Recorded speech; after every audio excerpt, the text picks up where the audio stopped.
Hey everybody, Agent Fluffy here. I'm going to do another fanfic read. This one is called Reharmonized Trixie, Tarot number 13. It's by Alex Warlorn, and I hope you enjoy. Welcome one, welcome all! Now begins a tale you, my loyal audience, had waited so long for. What follows is a tale that's like no other. Yes, I see those looks, but I implore you to stay with me until the very end, until you pass judgment. Now sit back and behold this fantastic and astounding account of how the great and powerful Trixie, one of the greatest show mages in the history of Equestria, died. When I wasn't eating or sleeping, I was asking Pinkie Pie details on what she remembered about her reunification. I read every book I could dream. Symbolism. Hopefully it might help me once I began. I was also sure to check on Trixie repeatedly. She wasn't any trouble. She did anything she was told without a word. You have no idea how close I was spanking a certain someone's butt raw when they tested it by asking Trixie to stand on one hoof and giggled at her obedience. I won't say who became that person is someone who is not normally mean or sadistic, and therefore I won't ruin their reputation because of one incident. But it did hammer home how deeply entrenched Discord's taint was. The proud and loudmouthed Trixie who didn't listen to anyone, reduced to a puppet-like servo-mute wallflower. I even risked a trip through every forest to see Sakura. I figured an outsider's point of view, plus her vast knowledge of alternate medicine and natural cures, may just give me a few hints on how to go about the completely insane plan that formed in my head after the episode Pinkie's Awakening and Rainbow's Confession. Ever since the encounter with the cockatrice, I've been much more careful going through Everfree, and making sure to have someone with me, in this case, Applejack, and even asked Pinkie Pie for Pinkie Sense were told anything. I know Pinkie's ticks couldn't be trusted to predict everything, but it was best to know they predicted anything. He found Sakura's house with drapes pulled and the zebra witch doctor shaman without view herself in a spot in the middle of a room that was normally reserved for a cooking pot. Maybe it was better her eyes were closed. I never got out where Sakura's eyes glowed yellow in the dark. Sakura's hide was covered in dry sweat. He sat in a circle of candles in one of her meditative poses. She had her front hooves together and eyes shut intensely. Sakura? I asked as tactfully as I could. Hello, Twilight Sparkle. Welcome here. Don't worry, there is nothing to fear. For once, I didn't wonder why Sakura rhymed nearly everything she said. Sakura, are you okay? I know where this is my burden to bear. She didn't open her eyes, even if her ears did flick in our direction. What happened? I asked, even though I already knew the answer.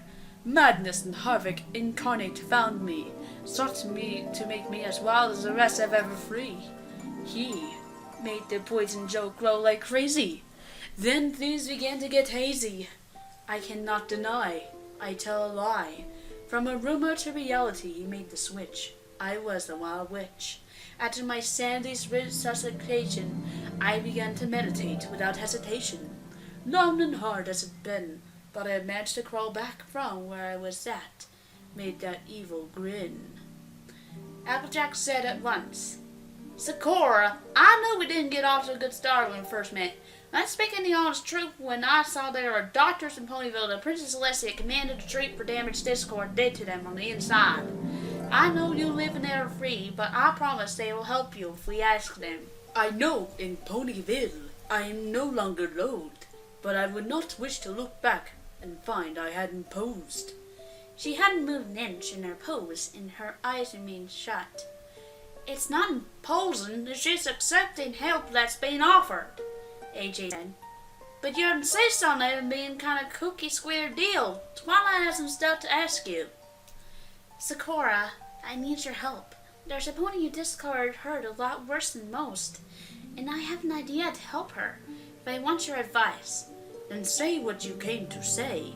That is, of course, why you came all this way. So I told her everything. about Trixie, about Discord, the memory spell, Hoofington, and where my idea had come from. AJ told me my scheme was reckless, but at least I was putting thought into it. I just told her my options were limited. AJ said I didn't need to lie and could just say I wanted to help Trixie myself. Sakura told me about some of the finer ponies about meditation, about how your own mind worked, and not to trust others to work the same and other important details. I thanked her profusely. Before I left, and Sakura promising to make an appointment with a visiting psychologist, she said, Twilight Sparkle, heed these words. If you wish to be the one to help this pony, then you must also accept it will be part of your responsibility, not just her family's, to help her see the light once you let her out of darkness. I startled. Sakura hadn't rhymed those words. A deadly seriousness radiated from her as her eyes opened just a crack, her blue eyes gleaming yellow in the low light. I steeled myself for what come what may. I will. The last thing I expected when I got home was Aloysius asking interesting questions during their shift. Who? Who are you truly? Who is dearest to you? Who is it that made you who you are? Who are you to deny the help of others? Who is always there for you even when you try to push them away? I didn't know if Aloysius was trying to get Trixie out of her shell without three-letter word, or whether I still have a long way to go to figure out what Aloysius even meant while hooting. Wouldn't it be the first time I jumped to conclusions in the face of everything Celestia taught me? Yes, Mikeskins, can we not talk about that time, please? I looked in the eyes to speak to her before I began the spell. Trixie, I can't cast a memory spell to get you to remember your real self, which whatever part of you is blocking me, so I'm simply going to have to try to get past it. I promise I'll never tell anyone what I see, and I'll try to never speak of any of it. But this is the only way I can help you. I hope you can forgive me for that someday. It felt really weird worrying about the forgiveness of Pony who publicly humiliated 3 of my friends and inspired a minor incident in Ponyville. But I knew what I was about to do could be considered as big as a violation of her innermost self as what Discord did to her. I felt sick and my mouth went dry, and I began to cast a spell. I wasn't joking with Applejack when I said some components in the spell needed to be timed within 1/10 of a second of each other, or it would fall apart. Magic is not static. It is active and alive. Magic falls are very real, and inscrutable set of rules are the same as the rest of the natural world. But that also means it could be very unforgivingly go off in its own direction you didn't guide it. I had both Spike and Aloysius on standby in case something went wrong. Like what? I don't know. Something. Anyway. Anything. In a way, I was treading into unknown territory. I'd never been that interested in mind magic. I didn't want to turn ponies into puppets. Okay, there was that incident with Fluttershy, but that was for her own good. She wanted out of modeling. The memory spell was something I learned as a part of my studies and was able to adapt to a completely new use on the fly with some clear adjustments. Then the Paraspite spell, and my wanted needed spell. Okay, so I'm a big fat liar, but was just rounding out my magic like Celestia wanted. Yes, I knew something could go wrong. Something can always go wrong. Did I think about how this could cause Trixie? Yes, I did. But I just reminded myself. I was the only pony alive to remove Discord's taint from another pony. I was therefore the best for the job. And if I handed her over to others, they would spend more time studying her than trying to help her.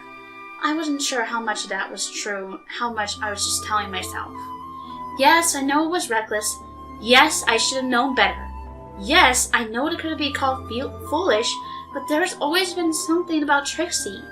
Maybe when I first met her, I saw her as a way I could have gone if I had made a different choice and didn't have Celestia's guiding hoof. I know I wasn't responsible for what happened to her home.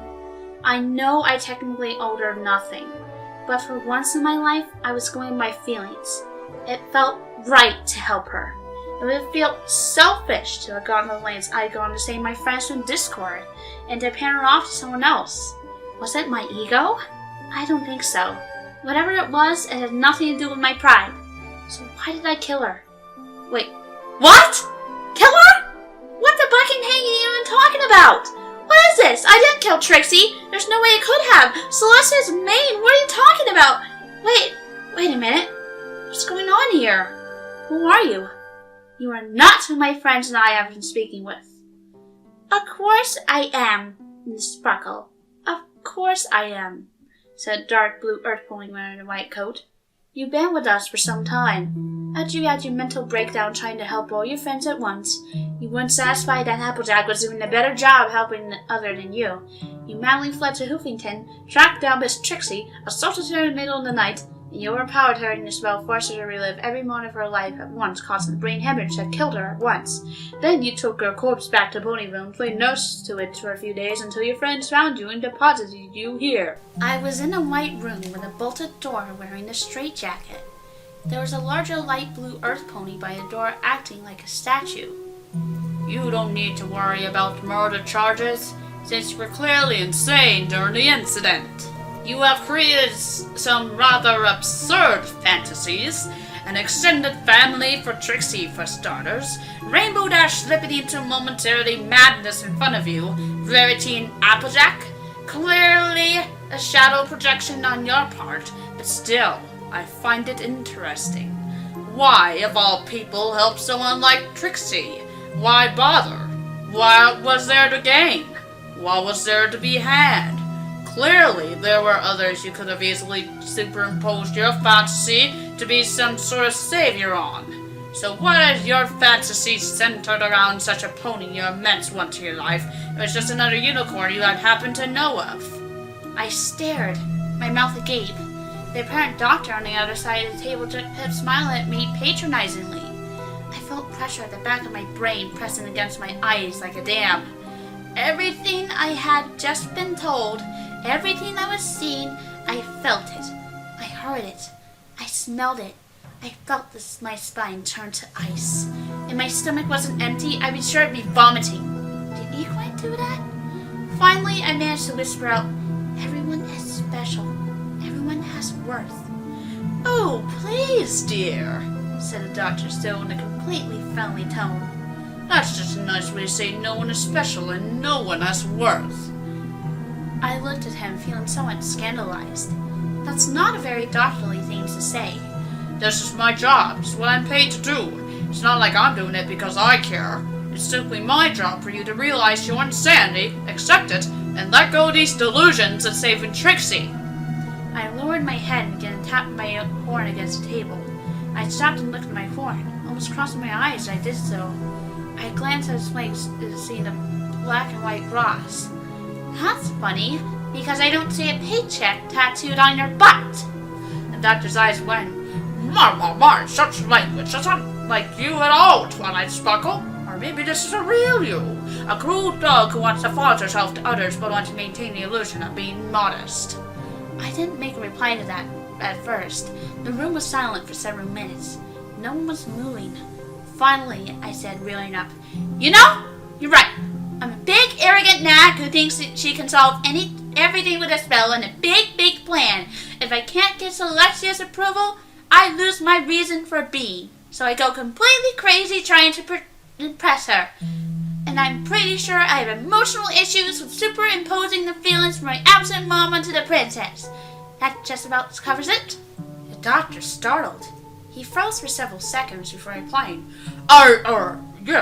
yes, that does, well, there's the breakthrough. Now, how about you just admit you were trying to save Trixie to just feel your own pride? It didn't matter if it was Trixie you trying to save. It could be any pony, as long as it makes you look good. But it makes you look better by helping the pony who detested you. I sat back down. I let the fire cool down and said as apologetically as I could. I never meant to hurt Trixie. I saved her life from the Ursa Minor. I had nothing to do with her home being destroyed. I know that her feelings were hurt, and hurt badly when her tall tale got exposed, and she thought everyone in Ponyville would just laugh at her. I just wish she had stayed to find out that, well, most ponies in Ponyville are forgiving. We didn't even form a parasite extermination squad after they devoured half the town, and Snips and Snails started the mess. She just lit the fire. It's pretty clear she never intended what happened to happen. I know she was likely trying to delay losing face, but she still had the courage to face what she thought was an Ursa Major. And for a brief moment, when she dropped her great and powerful act, that was just a mirror, just wanted some attention. The joke is, if the situation had been reversed, Trixie, the bad pony, was the one who got outshined during her own magic act and ran away crying rather than worried. I can't say for sure if we felt sorry for her if we were the ones who had overdone it, teaching her to be humble, which is not how ponies are supposed to feel or act, and I apologize for that. I know I can't rightfully apologize for others, but accept mine at least. I am not the one you should be apologizing to or can apologize to. Trixie is dead. Why are you blabbering all that nonsense now? It's not like you actually mean any of it. Then again, when none of your 3 friends ever come and visit you, I guess you need someone to talk to. My friends? Yes, it's so sad. They bring you here and they abandon you. But the truth is about friends, I suppose. They only stay friends as long as you're useful to them. That's not true! Simpson salesman on a magic actress school talent show. They based their costumes on her. Even after they found out Trixie's story was a lie, they still loved her show. She inspired them. Likely the first thing the 2 dumbbell slides that made them want to apply themselves. The doctor took a step back. He looked like he was the one scared and confused. You're lying. You have to be. So you say none of my friends visited? At all? Yes, none did. They left you all alone. Are any of my friends dead or hospitalized or any way on business? No, they simply see no reason to see you when you're just now a mad mare. And I have no visitors at all? Not even Princess Celestia? Why would she visit you? Because I'm her apprentice and envoy, duh. Well, obviously not anymore. Clearly, a mad mare is no fit student for a goddess. She has moved on to someone else now, clearly. You just blew it, I said, standing up, my mind clearing. Blew what, my dear? The doctor went back in that generic smiling face. You said 3 friends. I just remembered. Trixie's never met Fluttershy or Pinkie Pie personally. She also doesn't know I was Celestia's student. She only knows things about us we've spoken in front of her, like AJ's Good Deeds Marathon. Also, I think the only inside of a mental ward she's ever seen was one from a play or movie. I've been visiting one repeatedly for some spellcasting on some traumatized Pegasi. And if I was a delusional accidental killer, why didn't you put a seal on my horn? That part often gets left out in shows for drama's sake, but it's not how it actually works, and you aren't even taking notes or having a recorder with you. I telekinetically undid the straps on my straitjacket and threw it off. Leave me alone, said the doctor sadly and a little scared. It was in Trixie's voice. I'm sorry, Trixie, I can't. I saved my friends in Discord's taint, and I'll save you. The doctor fell over like an abandoned puppet. The big blue earth pony at the door leapt at me. Get out! I recognized that voice. It was the same one that threw me out of Trixie's mind every time. I did some telekinetic judo and threw him over my shoulder. His coat darkened to black, his form life, and his mane became silver. Where there had been the spike collar cutie mark before was now a white queen chess piece. Morgan, I said, looking in the shade of Trixie's mother. You should have followed the script and descended into insanity. Trixie doesn't need to go outside, ever. All people do is ignore her or humiliate her and pretend to persuade her. You won't take her back to that awful outside. I'll always protect her. I'm happy to know that Trixie knows that her mother loves enough her defenses to manifest as you. Be gone! I felt the wind against me. No, the gale force of a tornado. But I managed to hold on even as the room was torn apart. But I wasn't going anywhere. Not this time. I ran to the image of Morgan, who avoided touching me like I was a plague, and forced my way through the wall in front of me, and everything shattered. And I fell, and kept falling. And I knew I'd keep falling forever. I didn't think fast. And so I thought, Trixie, I'm coming. I instantly landed with a grunt in the middle of Hoofington, with a cloudy black sky with buildings all having several more floors than you should have had. I knew that part of Trixie blocking me would try to keep me from getting deeper the moment I tried to enter her mind directly. But I never thought it would try a trick like that. I just hope that Spike didn't panic and try to force the connection between our two horns apart. That could cause some real damage to the both of us. Not to mention I doubt I even get this far again now that Trixie's mind knew this trick. Okay, Twilight, focus. No more fun and games. You had to find Trixie in here. Not just her memories, fears, thoughts, and figments. You had to find her. And instantly the town was full of Trixies. Screw my nightmares! This was just plain worse! I looked this way and that. Trixies of various ages, from childish to elderly, with Trixies in inescapable male roles, bearing a bowler's mustache. They chatted about mindless themes, the weather, the geopolitical situation with the dragons and griffins, and of course they all calling each other Trixie, all of them brightly colored. Was this a trick? A defense? No, it wasn't. This was something else. I looked at myself and gasped. I was Trixie! But who else would I be? It wasn't like I could be anyone else, so why I was startled? Everyone was Trixie, and of course I was Trixie too. Everyone was the same. Trixie was generic. Trixie was the same. Trixie was replaceable. Trixie was who I was here to save! I screamed at the top of my lungs. My correct color remained returned. I shook my head. That was too close. The town was suddenly several shades of gray and covered in fog. You should have just let me absorb you! Morgan's voice rang out. I'm not giving up on her, I said simply. A spotlight shined down from the heavens. I turned my head. There was a filly on the street, too young even for a cutie mark. She had faded gray out colors that might have been silver and blue. She was whimpering to herself, crying. No one was even paying one iota of a concern for her. I took a few trots towards crying filly. Stay away from her! Morgan's voice threatened. No! I trotted towards the little filly. The moment I was in speaking range, a piece of dark clouds twisted down like a long snake, landing right next to her and twisting the black unicorn mare. She knelt beside Filly, putting her front hooves around her and cooed in her ear. There, Trixie, just sit there and feel sorry for yourself. It's okay you're not worth anything. It's okay you have no value. It's okay that in your entire life you left no mark on anything. Just sit right there and cry. Let others feel sorry for you that way. It's okay to be worthless while others feel sorry for you, right? When you're worthless, when you're below average, not worth a thing, at least then you're not generic. No one pays any attention to anything average, only to the really good or really bad dearie. You failed to be a great, so just be awful and no one will pay attention to you, if only for a little while. Trixie! I shouted. The filly stopped crying for one moment. Morgan growled at me as nose pony is supposed to. Self-pity never helps anyone. Least of all yourself. People only look at you until you realize you're a lost cause and leave right back where you started. Alone. Trixie, please, you have to try. There, baby. Don't listen to the nasty old mare. Just listen to Mommy.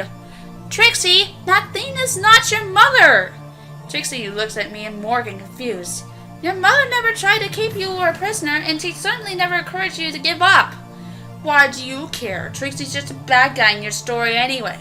You're right. She's not as decent as noble as my friends. She's selfish and underhanded. Do you want her to go back to her arrogant show-off? I want her to go back to her real self, not this empty-out shell you help her hide in. Trixie, let me help you. The filly finally locked eyes on me, anger screaming from them. And what makes you think I want help, least from all from you? She finally spoken to me. Was that a good or bad thing? Is it so bad that someone wants to take their time to help you? No, not me. You do the same for any pony. It won't matter if it's me or not. Nothing special. Every pony is special, Trixie. Could I get close enough to do the memory spell with Morgan right there? That's a nice way to say no one is, she screamed. A giant black tower with a star motif tore its way up through the earth, taking Trixie and Morgan with them. The cracks in the earth grew to canyon size, swallowing up the other Trixie, who screamed in terror as he fled into the darkness, taking me and the town with them. Images and memories and words flashed before my eyes. A filly angry at not being exceptional at anything, a counselor ignored words, and a failed runaway to the circus scheme, meeting her master, learning to be a magician, humiliating Blue Flames and the other students, cheering Trixie for it, her cutie mark, dropping out, setting out on the road, disaster at Ponyville, no one willing to give her show a chance after, a floating magic wand that promised to give her magic everyone would love, the magic being impossibly fantastic, and everyone telling her magic was no big deal, and from then on, seeing the world through a gray haze. I fell and I tumbled, telling myself to stay calm, to stay in control. Trixie may have been ruler of this world, but she was divided, and I still ruled over myself. One thing I knew for sure, I wasn't going to play any games Morgan threw my way. After Discord and I had realized the danger in trying to play a game by the rules set by someone who had the full intention of you losing. Not that it mattered if I'm falling, and falling, and falling. Jeez, how about I hit the bottom over it? Splat! Except not splat. I hit with a grunt, knocking the wind out of me. But every bone in my body didn't shatter into splinters on impact like it should have. I looked around. I was surrounded by giant stone blocks haphazardly stacked about, all of them with big bold letters of Equestrian's alphabet on them. The place should have been pitch black with a black sky and sheer stone cliffs. But here I was, still okay and able to see. I was miles down. I looked about for any way to climb up when I spotted something. It was a giant vault door. The classic kind you saw in entertainment with a big round pudgy door. Engraved across the top was, "By order of the great and powerful Trixie, this vault is to never be opened." My curiosity got the better of my common sense and got closer. And I can hear a little filly singing on the other side? Oh, okay, fair chance that was a monster on the other side of the vault door imitating the voice of a little girl who wanted out. It would eat me the moment I opened it, and then Trixie leaving her psychotic or brain dead. Fit with Trixie's sense of drama, on the other hoof. "Hello?" I called right in front of the giant vault door on the cliffside. "Hello? Who are you?" the voice asked cheerfully. I'm Tired Sparkle. "Never heard of you. Are you a new friend of Trixie's?" "I want to be." "Oh, that's cool. That means she's still popular and have lots and lots of friends, right?" "I know she does." "Okay, thanks for letting me know. Tell her I said hi." Okay, that didn't fit the monster trying to get out script. "Who are you?" "No one important. No one needed." I had heard these enough words. "Horse apples!" "Ugh, that's a bad word. You need to wash your mouth out. By royal command!" I tilted my head. "Royal command? Who are you?" "I can't really remember because Trixie can't really remember." "Because you're inside there?" "Yes." "You're not going to switch places with me in there or something, are you?" "Why would I?" "Because that's typical of these situations." "Since when is Trixie typical? She's the most special pony in all the world." That's all I needed to hear. "That's it, I'm letting you out of there." "Huh? Wait!" I wasn't listening. I magically turned a cartoonish vault handle and pulled, surprised to find it had been forgotten to be locked. Bright pink unicorn filly, long blonde mane and tail, with curls and bright blue eyes, and a combed princess hat with unused veil, and a white and blue dress with hearts and stars all over it, wearing glass slippers, and the details flowed over like a waterfall with no proper placement spilling over all at once. Did I mention she tackled me? No? She did. "Hi! Thanks for freeing me! Now I'm out of there, I remember who I am! And now I know what Trixie knows! And she needs help! Can you help me save her?" I looked up at the filly. There was a little purple reflective star in the cheek. I glanced at her cutie mark. A heart within a star within a heart within a star, surrounded by bright red ribbons and tiny bright points of stars. Who are you?" She leapt off me and assured a regal pose, or what a 5-year-old would think is one. "I am Trixie's best friend in the whole wide world. I am Princess Loving Bright Shining Star Sparkling Dawn Flower the 88th. I am the ruler of the kingdom of Puffintonia, the happiest kingdom in Equestria. Trixie and I do everything together. I even take her dragon riding." It dawned on me at last. "You're an imaginary friend." "Yep, me and Trixie also once saved Puffinton from Nursing Major. I promoted Trixie to co-princess on the spot for her bravery." "Okay, gotcha." I struggled not to look too surprised at once. "So, How long have you been in there? Oh, I don't mind. It's still all my treasures, my adventures with Trixie. And I think things after a cute Sonera, I think.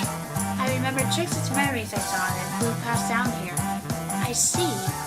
She said with all the crowds now loving her, she didn't need me anymore to play with someone other than their sisters. Why didn't Trixie ever try to make other friends, I asked. She didn't know how. And her sisters and brothers always wanted to play with her or needed her. And she'd get angry every time one of those stupid fools asked her if she and her sisters were clones. Or if they were golems all made with the same blue clay. There's only a few really now that I think about it now. Others wanted to play.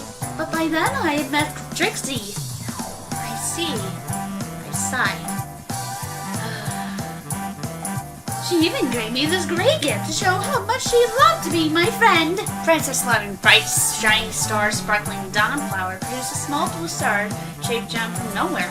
What struck me, however, was the crown in which it was set. It wasn't exactly the same, more like a circlet, but there was no denying it. Impossible, I whispered. Trixie had never seen this, let alone when she was a filly. The element of magic? Huh? That's the element of magic. That's what it's called. Trixie could never come up with a name for it. I looked at the jewel set in the tiara. It was tarnished, rough, unpolished, nearly uncut. But what I sensed from it was flawlessly familiar. It was a little more than a flicker and similar in a burnt-out fireplace. This was the same power as mine. A lot of things suddenly make sense. Princess Starflower! You're right! Trixie is special. More special than you can possibly imagine. As a servant of royalty and someone who wished to be a friend of Trixie's, I request that you allow me to return her gift to her. It's mine! I knelt down to look at her. Princess, do you love Trixie? She's my best friend in the whole wide world and the whole universe! Well, I need the help of that little treasure to help save her. I promise it will help save her from the evil queen who holds her captive and has her under an evil spell. It will break the spell and set her free. Really? Yes, really. Then Trixie can have real friends? I didn't know how to escape this question, so I bore with it and answered yes. Yippee! Princess Loving Bright, shiny stars, sparkling dawnflower shouted and clapped her back hooves together to jump in the air. Huh? Princess Loving Bright, shiny stars, sparkling dawnflower just smiled and nodded. We imaginary friends have a sacred code. We exist to help those alone who don't have real friends to turn to. I was wondering why I could never fall asleep. That meant Trixie still needed me, but she never came back for me. I looked at the words above the vault door. The great and powerful Trixie. I think I know why. I'll give this to you. You promised that you help Trixie make lots of real friends. I bowed my head. You have my word, Your Highness. She placed a crown on top of my head. It smelled like Trixie. I hereby royally decree you royal messenger and agent of the kingdom of Fantonia. You are to bring my gift to co-princess Trixie at once. Hey, you want to be Trixie's friend? That means we can be friends too, right? I smiled at the figment of Trixie's imagination. I guess so, yes. Instantly she said with surprise. Huh? How's that happen? I blinked and saw the crown in their hoops. Wait, I touched my head. The crown was now there too. 2 crowns? It seemed one in 2 places at once? Well, what happened? Princess Loving Bright, shiny star, sparkling dawnflower asked, looking very confused.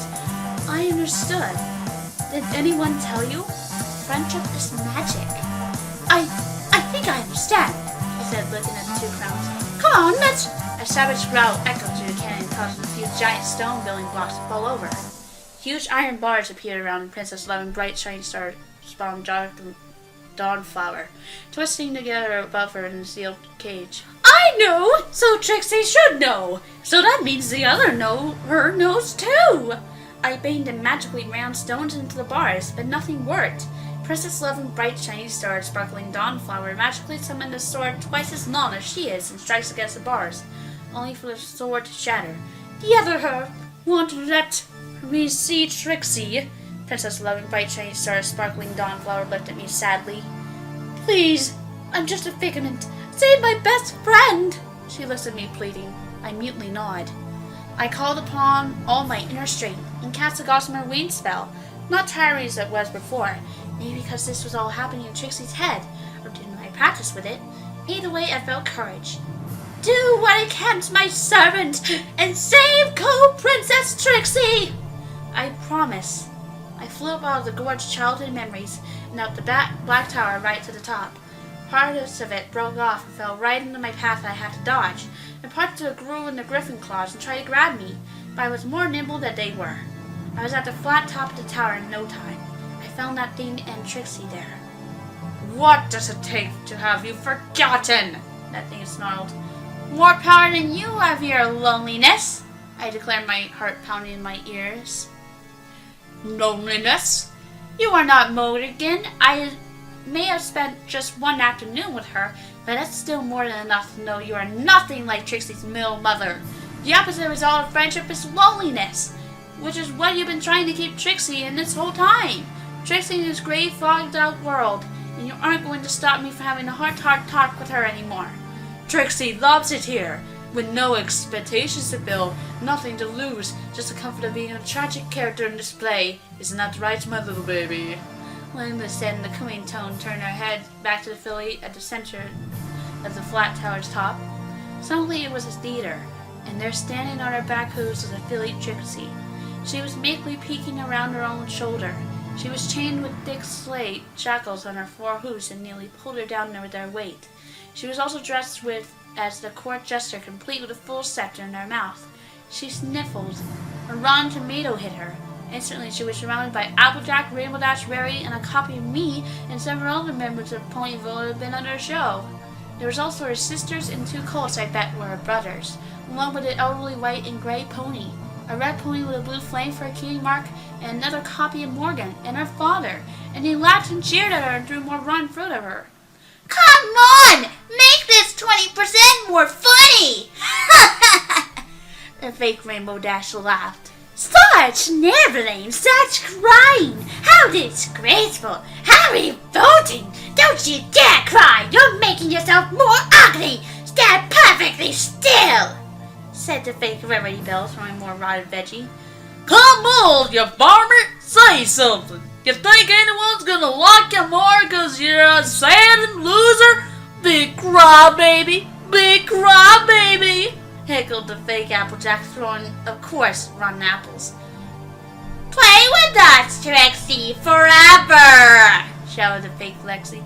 Do what I say already! Snarled the fake Mixie. Did you say sometime I'm busy? Shouted the fake Nixie. The fake Pixie shouted, throwing one bad fruit after the other. You should be like Mixie! You should be like Mixie! You should be a perfect copy of Mixie! Anything you can do, I can do better, jingled the fake me. Great and powerful Trixie, great and powerful Trixie, great and powerful Trixie, great and powerful Trixie. Soon enough for the rest to join in. The great and powerful Trixie, the great and powerful Trixie, the great and powerful Trixie! Trixie curled up into a ball, crying as he kept hitting her. How can you say you're protecting her? The deeper she goes in the darkness, the deeper she goes away from the light. The light does nothing but illuminate a world where she is the same as everyone else. Here, self-pity is its own comfort, and much better than the lies of friendship or the love of the crowd that vanishes the moment the show is gone and they move on to the next scene. Why would anyone wish to be free of the fog that exists between self and reality? So just have her broken down more and more until she regresses into nothing? I shall be there for her, always, right beside her. Not if I have anything to say about it. Don't worry, you won't. Except, I said as my eyes narrowed and my muscles taut, that I jumped right into the cowering filly. The fake Applejack tried to lasso me, but I kicked her in the face and the lasso dissolved. Isn't? I landed near her, the tomatoes hitting me now as well. True! I startled as my misspelled spell caused the parasite problem to get worse, flashed in my mind as a rotten apple hit me, followed by my wild magic turned my parents into potted plants, and the rotten cabbage hit me in the back of the head. Trixie! I shouted at the filly. I don't think those things of you. My friends don't think those things of you. It's not who they are. The filly dared look at me, startled at the crown I was wearing. That's where have I? This is a gift from a friend of yours, and this is a gift from me. I touched her forehead and cast a memory spell. images flashed. A filly performing with her 3 younger siblings. A blue stallion giving the same blue filly ride. A black mare viciously defending her from a pure-blood bigot. Her big brother letting her be one of the adventurers rather than the princess who needed to be saved. Her master saying how beautiful her illusions were. A solemn pixie ran just for Trixie's quinceañera. The tower exploded, the shockwave going for miles in all directions, knocking the clouds out of the way to spear a destructive force. The fakes and the loneliness either vaporized or sent into orbit in the process, and everything turned white. As the white light slowly faded, my vision returned. For being at the center of the equivalent of an atomic blast, I didn't feel that bad. The sky was not a mist of black and blue. Blue sky with clouds that looked more stretched out ink stains lazily marched across the sky. Clouds moving on their own, chilling reminding me they were free. The landscape was spade hard dirt going off in every direction on almost completely flat land. Almost because I was in the middle of a surprisingly smooth bowl-shaped blast crater. I noticed giant stone statues of ponies just barely sticking out of the dirt. They look a bit familiar. Dead black trees shaped like griffin claws caught in the inferno reached up toward the sunless and moonless sky. Just in front of me was Trixie's element of magic. I didn't fail to notice the tiny pink and yellow flowers that bloomed in an inch radius around the tarnished, unclocked blue gem. It added a strange contrast to this place. A groan behind me told me all I needed to know, and I turned around. There was Trixie, still without her costume, and her age in the real world. Her colors were her own.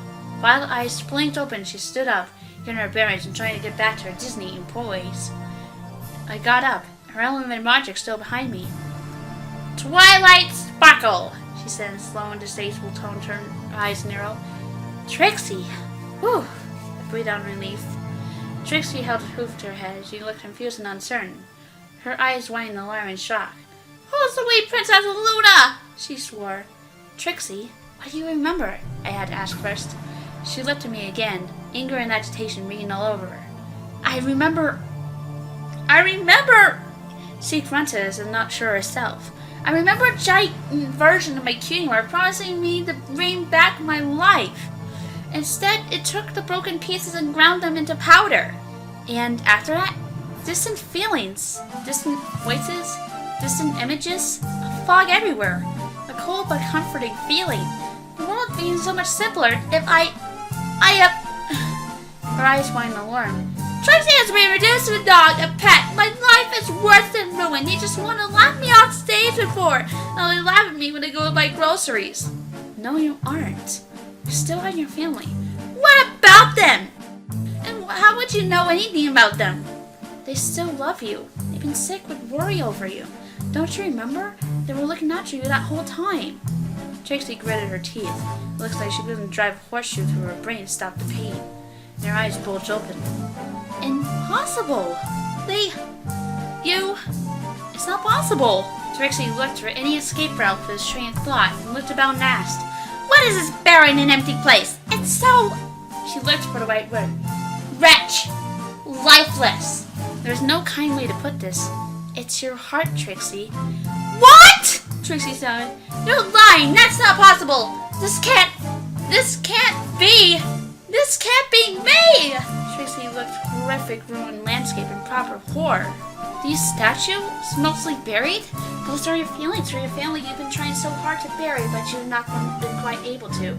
"Why shouldn't I? All they ever done is try to make Trixie into an identical, interchangeable thing. Trixie is herself and no one else. Everything that connects me to them makes them me less me." "Why do you ever dye your coat or mane then? Or even change your name to something more unique for theirs?"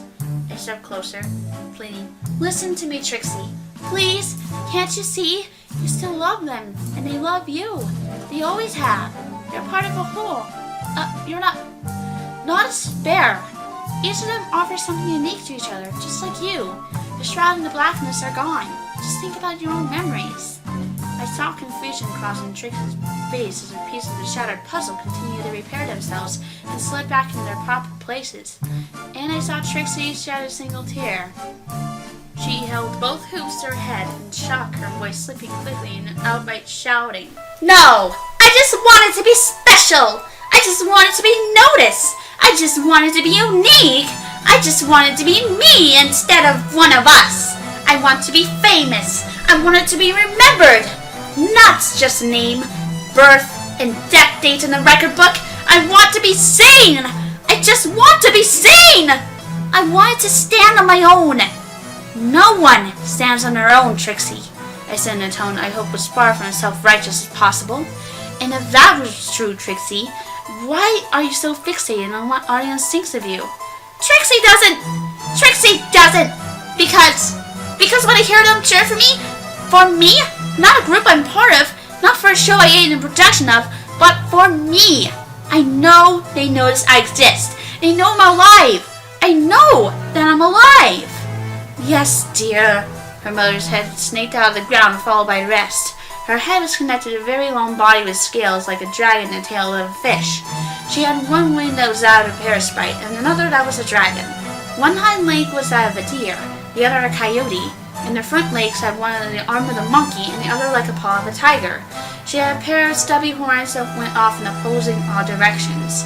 Her colors remained mostly blacks and silvers. She twisted around Trixie almost like a boa constrictor, but not touching her directly. Can you hear them now? The crowd is waiting for you. Can't you hear your audience? They want the great and powerful Trixie. The pony knows no doubt or fear or hesitation or regret. She only thrills them with her fantastic tales and silences naysayers as swiftly as they appear. She doesn't need anyone. She only needs herself. She is unto herself and only herself. You can hear them, can't you, Trixie? I stood in horror. I cast a memory spell already. What was it going to take to make this monster die? Could it die? Or had it metastasized? I can't pronounce that. Sorry, guys. Had it really been too late after all? Almost from the start?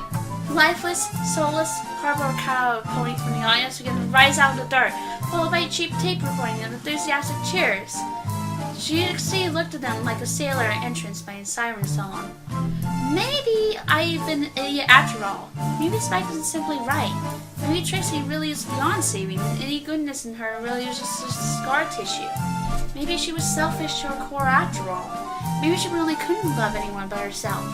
Maybe she really was just a bad pony who was bad news to everyone around in the story. Trixie, is this the kind of love you really want? The kind that leaks out the moment the stage lights do? Trixie startled as she looked at me. What I said. Willingness snarled at me and hissed, "A hopeless cause? Whatever, I had a promise to keep. Trixie, I have a gift for you. It's my friend who asked me to give it to you. And make sure you have lots of friends." I fluttered her element of magic behind my legs and presented it to her. Trixie looked at it. She'd never seen it before in her memory, and it felt so familiar it made her heart squeeze in agony. "What is that?" she asked in an almost pleading tone. Willingness looked at Iron like it was deadly toxic waste. "It's your elements of harmony, Trixie. Magic, the same as mine. You give it to Princess Starflower as a gift, remember? She might have been imaginary, but the time you spent with her still made you happy. She was still your friend, and she proved herself a friend by wanting you to be happy, by making real friends, not imaginary, and not audience goers who only knows the great and powerful Trixie, and not the one and only Trixie. Trixie gritted her teeth as she stood back in her hooves. "I don't want some powers the same as yours. I don't want to be a backup. I don't want to be an extra. I don't want to be Trixie who also happen to have something." And it isn't, Trixie. Every element, even the same element, is different between ponies. The element of harmony looks completely different when Celestia used them, and yours does not look the same as mine. No one is exactly the same, Trixie. There is no such thing as extra special because there's no such thing as exactly the same between ponies, and it's cruel and wrong to ever think that. Stop saying my name like we're friends! I want to be! I shouted it so loud it echoed across the wasteland of Trixie's heart. Trixie was struck dumb. They're called the elements of harmony. They're supposed to function together, not stand alone. They exist to balance each other. Friendship is magic, Trixie. Do you understand what that means? Trixie, you've been making yourself and your magic weaker by not connecting with others. The power to be better than you are Trixie? The power to be more than you are? It's only found when you join with others. Trixie gasped, but she wasn't angry or scared. Stop trying to confuse her! Lioness snarled, digging her claws into Trixie. Trixie, unable to follow the move, her body tensed in pain. I'm the only one she actually needs. I'm the only one she's ever needed. Not family, not friends, only me. She can only be a star with me. Trixie began to reach out for her element of magic. The light inside the uncut, rough blue gem seemed to grow a smidgen brighter. Then loneliness broke Trixie's back leg. Trixie fell. I won't let you ruin everything you worked for! It hissed. Its tail dug into the ground. An instant later came up from my blind spot and stabbed me in the back. Its fish tail, now a spear. I lost my magic grip on Trixie's element, but I caught it before it hit the ground. Never knowing such pain, I magically managed to make myself fall forward off the spike. We reached for each other. That was when loneliness' horns twisted about once more. The form it took was Trixie. But this Trixie was wearing an oversized wizard's hat and purple cape with a diamond clasp. The one she had lost during the events of Yours and Maya. Of everything I've seen inside Trixie, this is the only thing I cannot believe. You cannot just throw away everything! Loneliness, the great powerful Trixie snarled coming between us. You need me! Restlessly whispered. I want to know. What is there to know? The only way for us to never be invisible is for us to be me. Do you want us to die? All we put together? All we made? Trixie listened to Loneliness' eyes being like a fool being told what to do, all by a knowing parent. Trixie, this is your mind and your heart. This is one place you're always a star. You let others inside here, you'll never be invisible. I still had good pies of just being impaled. All you had to do is let them in. Okay, I take a little nap now. Element fall down. I pushed Trixie's big crowning thing as close as I could, touching the very tip of it with my nose. Like one was a hologram, Trixie reached through Loneliness, passed through her, and passed the tip of Trixie's hoof, touched her in the element of magic, and belongs only to her, the same as mine belong only to me. Then Loneliness exploded. Twice. First blasting the great and powerful Trixie atoms, inside a long blast of twisted self-inflicted tape that infected Trixie's soul, through one nose and one went like Pinky and too much sugar on Saturday night. The second whiteout world-shattering blast wasn't nearly as bad as the first. This one was downright present. When I got my wits together, I saw giant statues of 4 male earth ponies and 5 unicorns. I also saw a statue of me, about the size of one of the sweetest dolls. Okay, it was a start. Twilight, Trixie whispered. I looked at her. There's flowers in the wasteland. She was right. Small, tiny yellow and pink flowers bloomed. They were joined now by silver and black flowers. Blue and dark blue flowers, and several different patterned silver and light blue flowers. And one small easy miss purple and violet flower with a gentle streak through it. So, Trixie, that thing. So all the times you acted like queen of everything, but something that wasn't you? I asked, suddenly feeling that Trixie was one of all the answers inside her now. Something about her face just looked insightful. No, that was me. It was all me. It was always me. When I humiliated your friends and lied about defeating Ursa Major, those fantasies I had of hurting you, that was all me. It wasn't some possession or spell. It was me. Period. It's weird. Really weird. There was a strange calmness about her. What is? I felt like I died and become a different pony.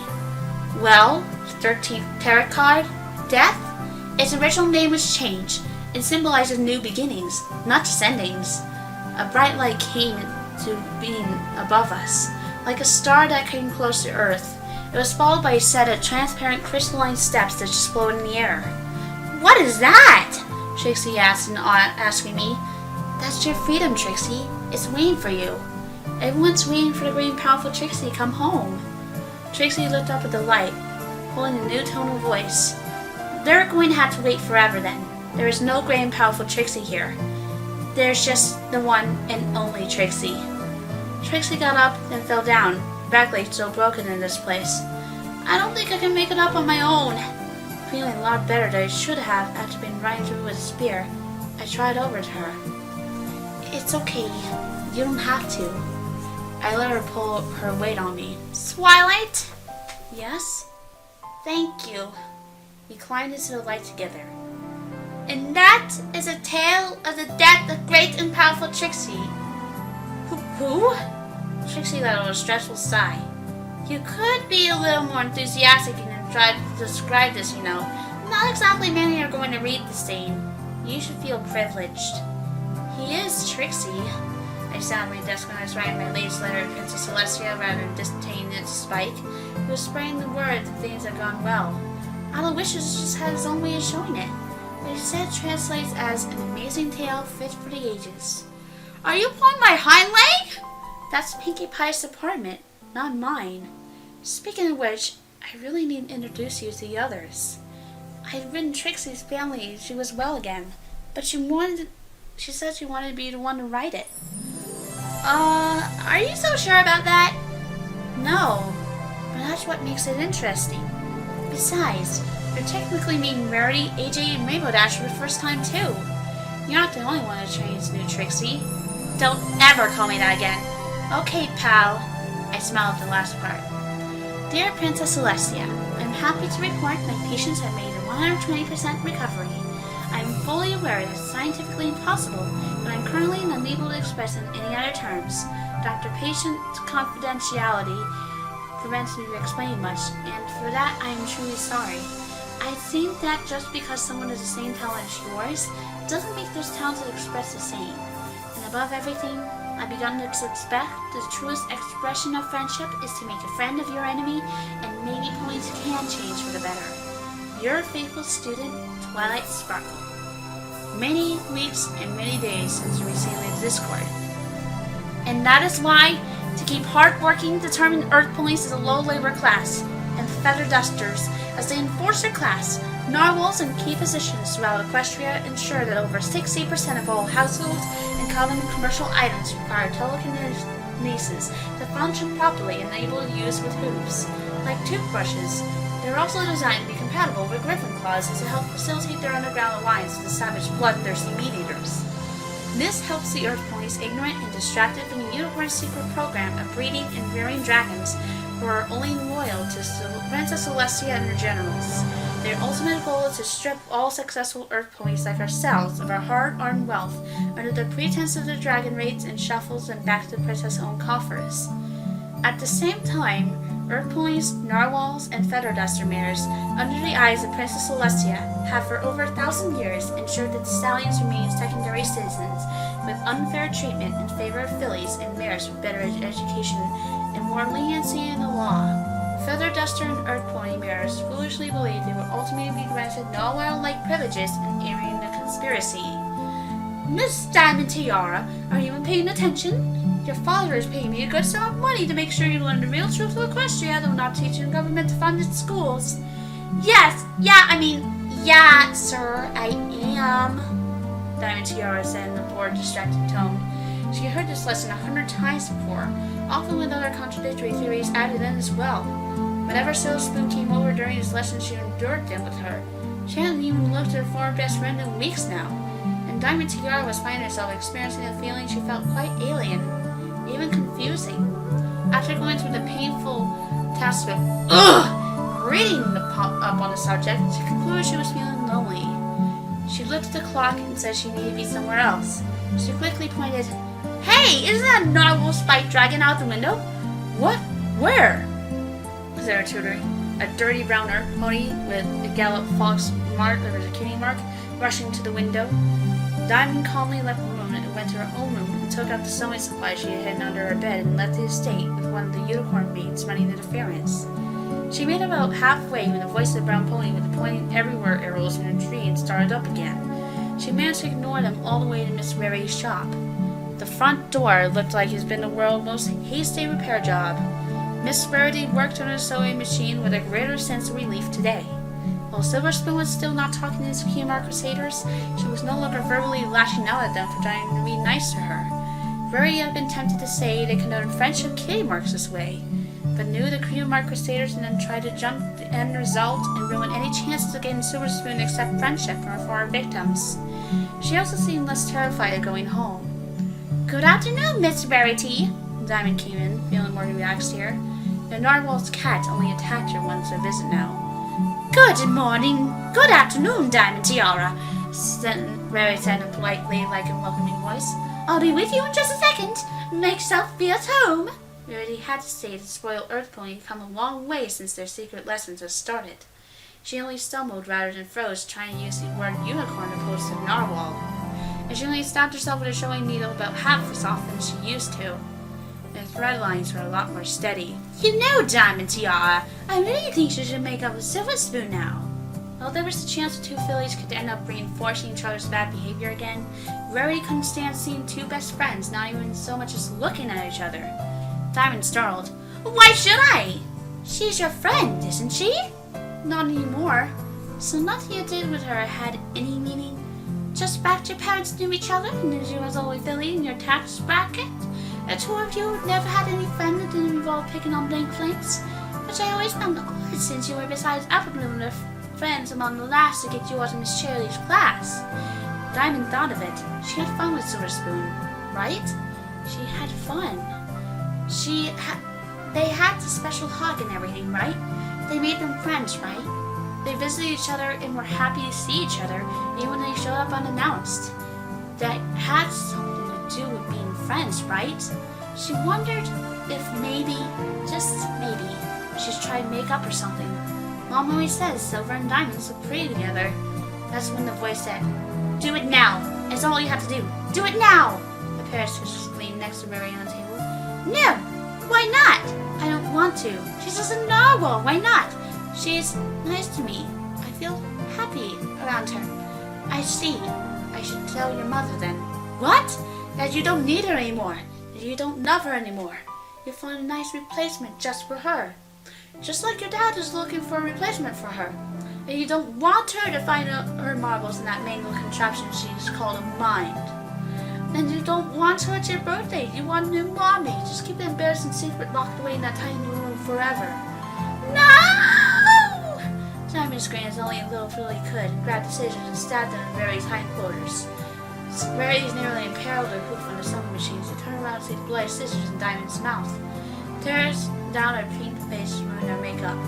The blood came down Rary's leg in contrast to her white fur. Diamond! Why? Rarity asked, not in rage, but in shock, in worry. Diamond! Why? As the murderous Diamond helped hold her down, the white Pegasi took away her when father promised she'd get better soon. Diamond wanted to die. She dropped the blades and opened her mouth. Tell her why and you won't get her wish.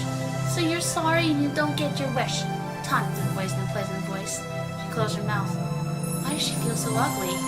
And now with that last act of disharmony, betrayal, our contract is complete.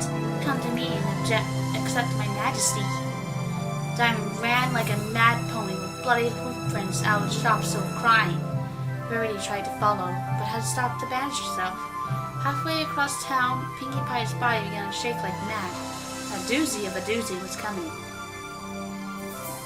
The end.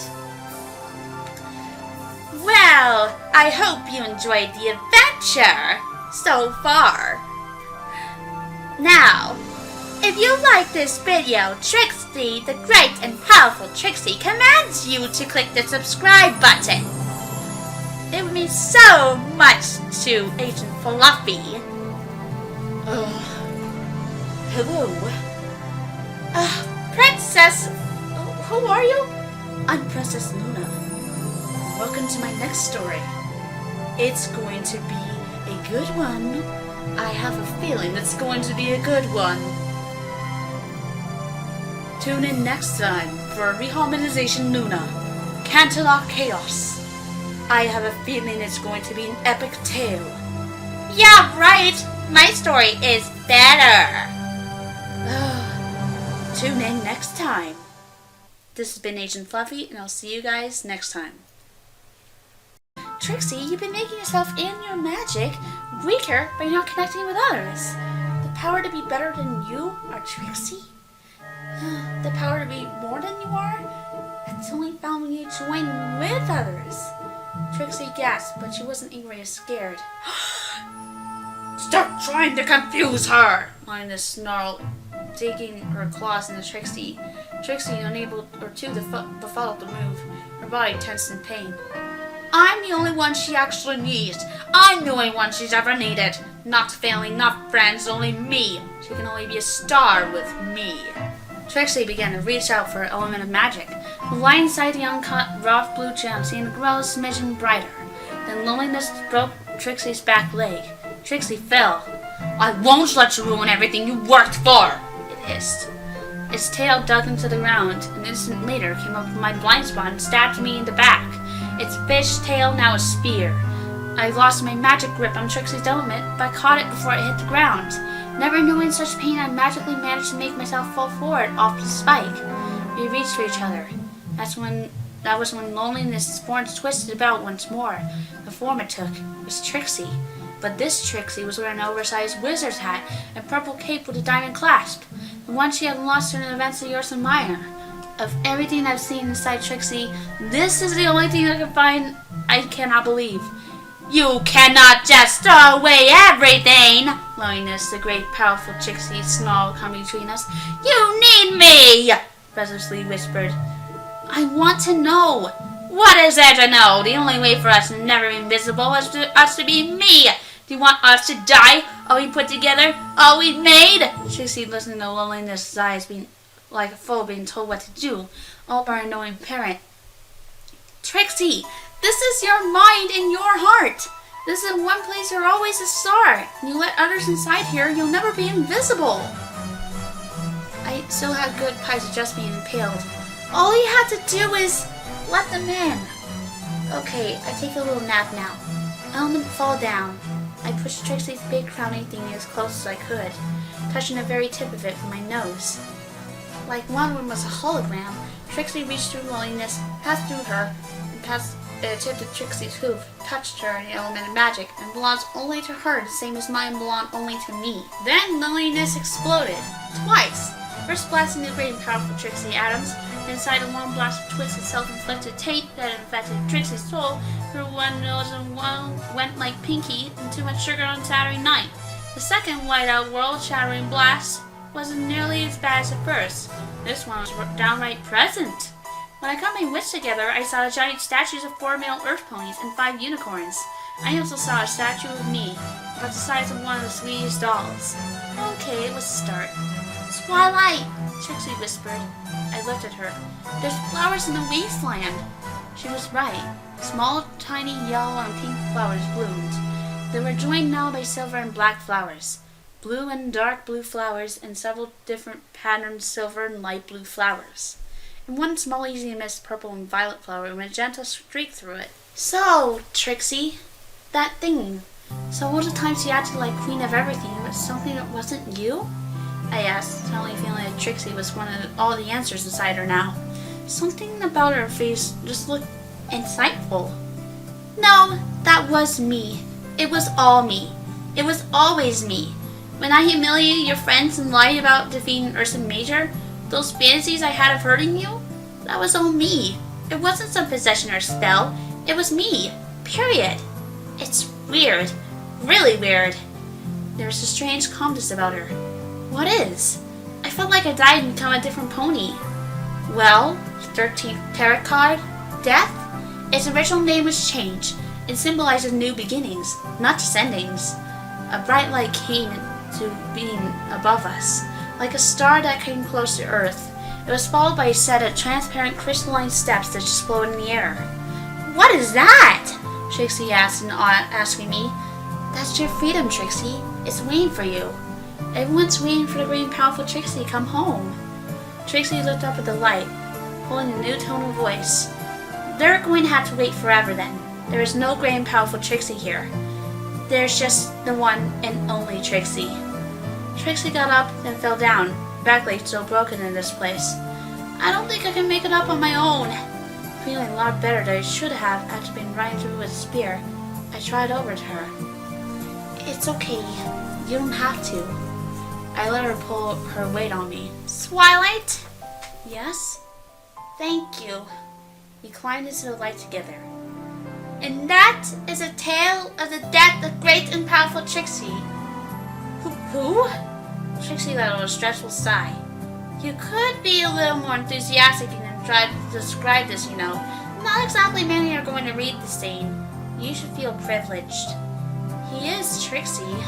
I sat on my desk when I was writing my latest letter to Princess Celestia rather than dictating it to Spike, who was spreading the word that things had gone well. Aloysius just had his own way of showing it. What he said translates as an amazing tale fit for the ages. Are you pulling my hind leg? That's Pinkie Pie's apartment, not mine. Speaking of which, I really need to introduce you to the others. I had written Trixie's family she was well again, but she said she wanted to be the one to write it. Are you so sure about that? No, but that's what makes it interesting. Besides, you're technically meeting Rarity, AJ, and Rainbow Dash for the first time too. You're not the only one to train new Trixie. Don't ever call me that again. Okay, pal. I smiled at the last part. Dear Princess Celestia, I'm happy to report my patients have made a 120% recovery. I am fully aware that it's scientifically impossible, but I'm currently unable to express in any other terms. Doctor-patient confidentiality prevents me from explaining much, and for that I am truly sorry. I think that just because someone has the same talent as yours doesn't make those talents express the same. And above everything, I've begun to suspect the truest expression of friendship is to make a friend of your enemy, and maybe Ponies can change for the better. Your faithful student, Twilight Sparkle. Many weeks and many days since receiving the Discord. And that is why, to keep hard-working, determined Earth Ponies as a low-labor class, and Feather Dusters as the enforcer class, narwhals and key positions throughout Equestria ensure that over 60% of all households and common commercial items require telekinesis to function properly and able to use with hooves. Like toothbrushes, they're also designed to be compatible with griffin claws to help facilitate their underground alliance with the savage bloodthirsty meat-eaters. This helps the Earth Ponies ignorant and distracted from the Unicorn's secret program of breeding and rearing dragons who are only loyal to Princess Celestia and her generals. Their ultimate goal is to strip all successful Earth Ponies like ourselves of our hard-earned wealth under the pretense of the dragon raids and shuffles them back to the princess' own coffers. At the same time, Earth Ponies, narwhals, and feather duster mares, under the eyes of Princess Celestia, have for over 1,000 years ensured that the stallions remain secondary citizens, with unfair treatment in favor of fillies and mares with better education and more leniency in the law. Feather duster and Earth Pony mares foolishly believe they will ultimately be granted narwhal-like privileges in airing the conspiracy. Miss Diamond Tiara, are you paying attention? Your father is paying me a good sum of money to make sure you learn the real truth of Equestria, though not teaching government-funded schools. Yeah, sir, I am, Diamond Tiara said in a bored, distracted tone. She had heard this lesson 100 times before, often with other contradictory theories added in as well. Whenever Silver Spoon came over during his lesson, she endured them with her. She hadn't even looked at her former best friend in weeks now, and Diamond Tiara was finding herself experiencing a feeling she felt quite alien, even confusing. After going through the painful task of reading up on the subject, she concluded she was feeling lonely. She looked at the clock and said she needed to be somewhere else. She quickly pointed, "Hey, isn't that a narwhal spiked dragon out the window?" "What? Where?" said her tutor, a dirty brown Earth pony with a gallop fox mark or a cutie mark rushing to the window. Diamond calmly left the room and went to her own room and took out the sewing supplies she had hidden under her bed and left the estate with one of the unicorn maids running interference. She made about halfway when the voice of the brown pony with the pointing everywhere arrows in her tree and started up again. She managed to ignore them all the way to Miss Rarity's shop. The front door looked like it's been the world's most hasty repair job. Miss Rarity worked on her sewing machine with a greater sense of relief today. While Silver Spoon was still not talking to his Kiyomar Crusaders, she was no longer verbally lashing out at them for trying to be nice to her. Rarity had been tempted to say they connoted friendship kitty marks this way, but knew the Kiyomar Crusaders and then tried to jump the end result and ruin any chances of getting Silver Spoon to accept friendship from her former victims. She also seemed less terrified of going home. "Good afternoon, Miss Rarity." Diamond came in, feeling more relaxed here. The narwhal's cat only attacked her once a visit now. "Good morning. Good afternoon, Diamond Tiara," Rarity said politely, like a welcoming voice. "I'll be with you in just a second. Make yourself feel at home." Rarity had to say the spoiled Earth Pony had come a long way since their secret lessons had started. She only stumbled rather than froze, trying to use the word unicorn opposed to narwhal. And she only stabbed herself with a sewing needle about half as often as she used to. Her thread lines were a lot more steady. You know, Diamond Tiara, I really think you should make up with Silver Spoon now. While there was a chance the two fillies could end up reinforcing each other's bad behavior again, Rarity couldn't stand seeing two best friends not even so much as looking at each other. Diamond startled. Why should I? She's your friend, isn't she? Not anymore. So nothing you did with her had any meaning? Just back your parents knew each other and as you was always filly in your tax bracket? The two of you never had any fun that didn't involve picking on blank flames?